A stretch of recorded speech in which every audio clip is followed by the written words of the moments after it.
sobre todo a participación de Seila Fariña, que hoxe vai facer unha actuación en relación coa violencia de xénero.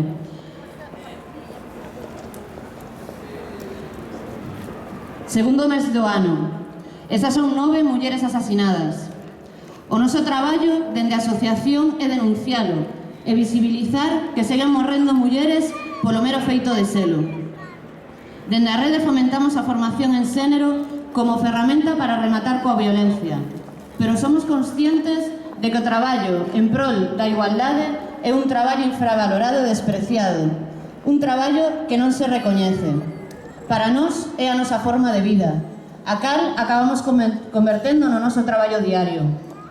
Pero moitas persoas se sinten expertas en xénero, moitas se creen con dereito a opinar sen ter ningún tipo de formación nin sensibilidade á hora de identificar a desigualdade. Falsos especialistas que se atreven a opinar sobre paridade, linguaxe non sexista, medidas para a consecución de igualdade de dereitos, e que realmente non coñecen do que están a falar.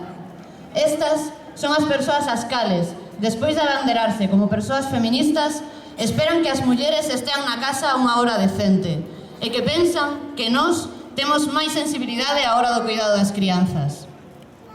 A crise financeira, que dende 2008 foise transformando en crise económica e democrática, estáse levando por diante boa parte dos pilares sobre os que se asentan os estados de benestar, con conseguinte coste para as mulleres encargadas de reemplazar os servizos que o Estado xa non ofrece. Ante as carencias e as debilidades económicas, o discurso político que se impón é que as políticas de igualdade, a prevención da violencia, a atención das vítimas, os recursos aos que teñen dereito convértense en cuestións de luso.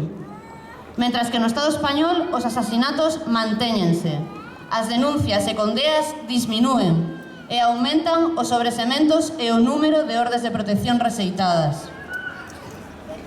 E ante esta situación, aínda temos que soportar que haxa persoas que sigan enchéndose a boca de declaracións falsas, declaracións de cargos públicos criminalizando as mulleres que están a dar o paso para romper cunha situación de violencia. Declaracións nas que se compara a violencia cara aos homes cunha violencia de xénero histórica, estrutural e sistémica. Unha violencia que existe e se consolida a través dos séculos e que impediu e sigue impedindo a igualdade de dereitos, relegando as mulleres á invisibilidade, a ser cidadás de segunda. Asistimos a declaracións públicas de políticos que afirman a existencia de denuncias falsas, de que a violencia de xénero é un gran negocio. Pois non. Para as mulleres non é un gran negocio.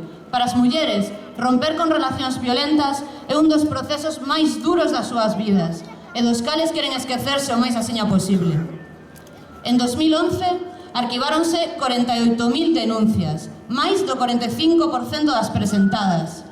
Os sobresementos aumentaron entre 2005 e 2012 un 158%. En 2011 foron rexeitadas o 36,8% das ordes de protección solicitadas polas vítimas. O Pacto de Silencio respecto á violencia de xénero formouse históricamente sobre o medo das mulleres, a violencia dos homes e a indiferencia da maioría. E non queremos que se esqueza. Non permitiremos que sigan xogando cos nosos dereitos, que nos sigan criminalizando por defender o dereito a vivir en paz. Por todo isto, seguimos loitando para visibilizar o terrorismo machista, que existe e que nós non nos inventamos. Seguimos loitando para alentar o despertar dunha conciencia colectiva de repulsión ante calquer atisbo de violencia de xénero. Vamos a dar comezo coa representación, pero antes lembrar dúas puntualizacións.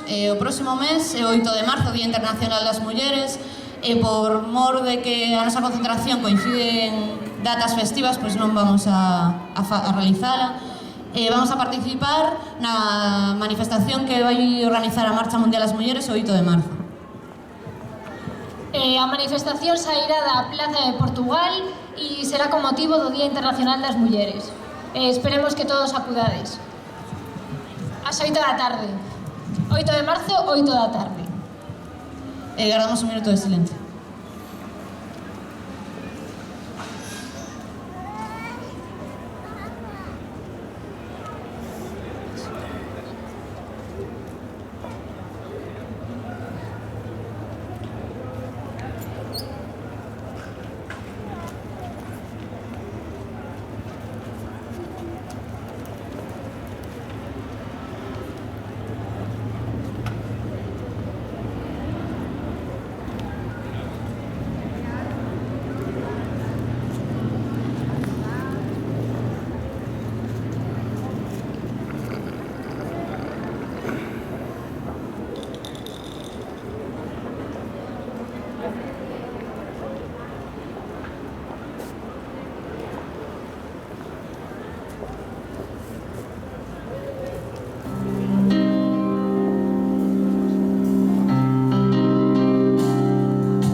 el amor era un mandamiento de dos y esperando el primer beso se hace vieja ante el espejo y limpia su llanto, maquilla sus heridas y se le va la vida.